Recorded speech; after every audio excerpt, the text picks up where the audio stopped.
বাঙালির মায়েদের বুদ্ধি, আলো জ্বাললে নাকি ঘর গরম হয়ে যায়, আলো জ্বাললে নাকি রান্নাঘরে গরম লাগে। দেখাও দেখি পাকা লঙ্কা দুটো দেখাও।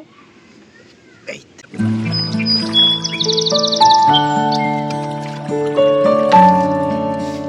উঠলো। হ্যালো, ওয়েলকাম টু কুণাল পাত্র ব্লগস। কেমন আছো সবাই? আশা করছি সবাই ভালো আছো। আশা করি একটা নয়েজ পাচ্ছ। হ্যাঁ, মুষলধারে বৃষ্টি হচ্ছে। তোমাদের ওখানে একটু বৃষ্টি হচ্ছে সেটা অবশ্যই জানাতে পারো। তো চলো এই বৃষ্টি ভেজার দিনে আজকের ব্লগটা শুরু করা যাক।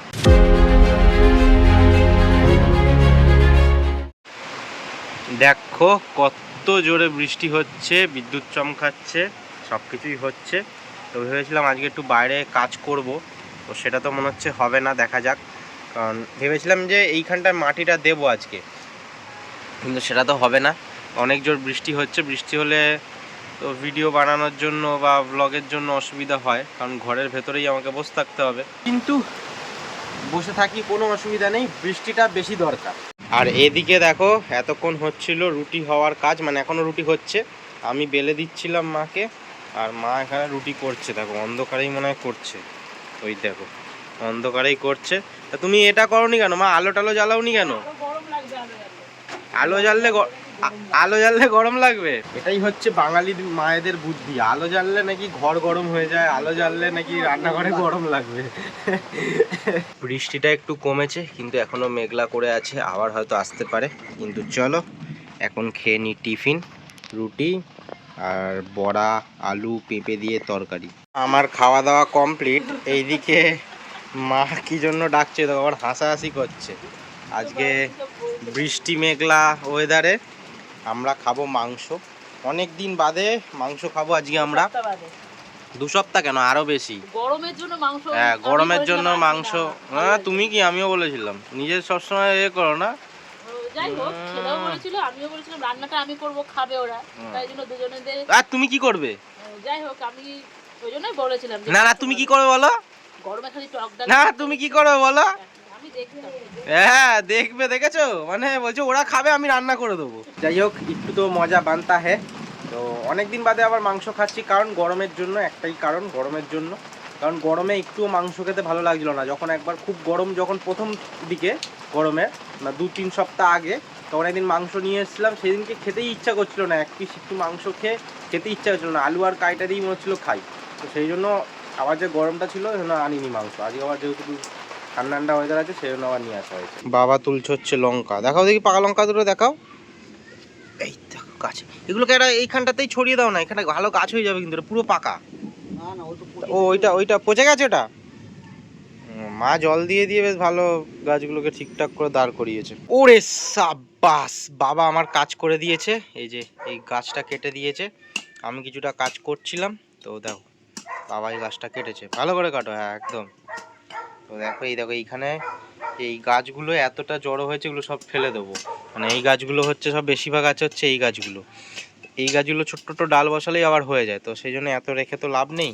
আর এই দিকেও ভেতরে ভেতরে অনেক হয়ে যাচ্ছে, এগুলো এইটা পরিষ্কার করব যখন, তুলে ফেলে দেবো। এদিকে আবার মা ডাকছে আমাকে, মাংস রান্না করছে অনেকদিন বাদে। আজকে মনে হয় একটু ভালো রান্না করছে, সেই জন্য বলছে আমাকে দেখা যে আমি রান্না করছি, আর মাংসটাকেও দেখা। তো দেখো, হ্যাঁ আজকে মনে হচ্ছে একটু ভালোই করছে, ওই জন্য তোমাদেরকে বলছে দেখাতে। ওয়েদারটা খারাপ আছে না, রান্না করতে ইন্টারেস্ট লাগবে। আচ্ছা, বৃষ্টিটা হয়েছে, ঠিক আছে। তো দেখা যাক, মার আগে হয়ে যাক। এটা কি হচ্ছে বলতো? আলু দেবে না? ওটা কি? ওটা তো থোড় ভাজা হচ্ছে। এই যে আলু ভেজে রেখেছি। আচ্ছা, এটা তো থোড় ভাজা। থোড় ভাজা তা আমাকে কি আবার শেখাচ্ছ তুমি বা চেনাচ্ছ?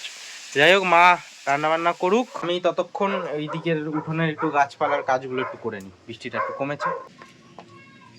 এই গাছটা দেখো কেমন ভাবে ঝুলে গেছে, পুরো বৃষ্টির জন্য বেঁকে বুঁকে গেছে। তো এটাকে ঠিকঠাক করতে হবে, মানে এরকম পজিশনে রাখতে হবে।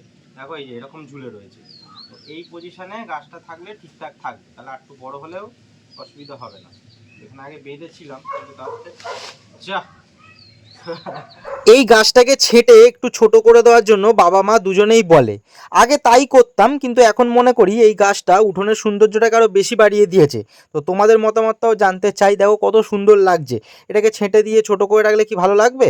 আজকে ভেবেছিলাম বৃষ্টির জন্য সিঁড়ির পাশের ছোট্ট গার্ডেনটায় মাটি দেওয়া হবে না, যেটা তোমাদের ব্লগের শুরুতেই বললাম, কিন্তু বৃষ্টি কমে গেছে তাই ভাবলাম মাটিটা দিয়েই দিই। কিন্তু তোমরা ভাবছো মাটিটা দিচ্ছি কোথা থেকে? আমাদের পেছনের যে বাগান আছে সেখানেই মাটিটা একটু উঁচু হয়ে রয়েছে, ওখান থেকেই ভাবছি মাটিগুলো নিয়ে গিয়ে দিই। আর এখানে কিন্তু অনেকটা করে মাটি লাগছে, এক একটা খোপে প্রায় 2 গামলা করে মাটি লাগছে। যাই হোক, চলো দিতে তো হবেই। কিন্তু সিঁড়ির পাশের এই ছোট্ট গার্ডেনটা তোমাদের কেমন লাগছে সেটা কিন্তু কমেন্ট করে জানালে তবেই বুঝতে পারবো। এখন কিন্তু গাছ লাগানো হয়নি, তার জন্য হয়তো একটু দেখতে খারাপ লাগছে। গাছ বসানোর পর কিন্তু আরো সুন্দর লাগবে, এটুকুনি আমি কথা দিতে পারি। মাটি আনতে আনতে ঘেমে পুরো চান হয়ে গেলাম। যাই হোক, তাও কাজটা কমপ্লিট হলো। ভাবছিলাম যে পরে করব, কিন্তু বৃষ্টি আসছে। এখন যেহেতু ঝুরঝুরে মাটিটা দিলাম, আবার বৃষ্টি হলে কি মাটিটা বসে যাবে, সেই জন্যই আগে আগে করলাম। এবার তোমাদের দেখাচ্ছি, দেখো কেমন লাগছে। এইবার পুরো সিঁড়ির ধাপের মতন আরও মাটিগুলো উঁচু উঁচু রয়েছে, কিন্তু এগুলো বসে যাবে। বসে যাওয়ার ফলে কিন্তু মানে বসে যাবে, টালিগুলো আরও দেখা যাবে, কিন্তু যখন গাছ হয়ে যাবে তখন আবার দেখা যাবে না, তখন আবার মানে এমনি এরম ঢাল মতনই লাগবে। এইবার যাই, গিয়ে স্নান করে আসি গঙ্গা দিয়ে, অনেকটা বেলা হয়ে গেল, তারপর আসছি, তোমাদের সাথে দেখা হচ্ছে। আম গাছটা যেমনভাবে টানা দিয়েছিলাম, লেবু গাছটাও দেখো আবার ওরমভাবে টানা দিলাম আমি আর বাবা, কারণ এই যে আমাদের মিটার ঘরের দিকে ঝুঁকে গেছিলো, অসুবিধা হচ্ছিল, অনেকটাই টানা দেওয়া হয়েছে। আমার খেতে আসতে একটু দেরি হলো, দেখো অমনি মা আর বাবা বসে পড়েছে। তো কি আর করা যাবে। আজকের মেনু, মা কি করেছো আজকে বলো? মাংস তো ধুচ্ছিলে, আর দুটোই দেখছিলাম, সে আগেই দেখেছে লোকজন। আমের চাটনি, এক গাদা মশলা দিয়ে, আর ফ্রিজে রয়েছে ঢেঁড়সের ঝাল, বড়ার ঝাল বের করে না দিই। ওটা খাবো না।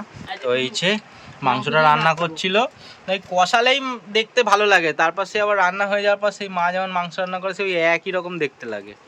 তাই যাই হোক, মায়ের অনেকটা বদনাম করে দিলাম, এবার আমি খেয়ে নিই।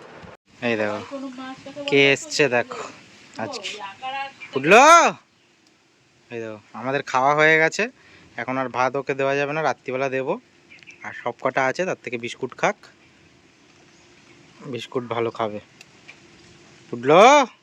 আজকের ব্লগটা বৃষ্টি দিয়ে শুরু করেছিলাম, আবার শেষও করছি বৃষ্টি দিয়ে। এক্ষুনি আবার মুষলধারে বৃষ্টি আসবে আশা করছি, কারণ গুড়ি গুড়ি পড়া শুরু হয়ে গেছে। তো আজকের জন্য টাটা বলছি সবাইকে, সবাই ভালো থেকো, সুস্থ থেকো, সাবধানে থেকো, নিজের যত্ন নিয়ে পরিবারের খেয়াল রেখো। টিক্কার টাটা।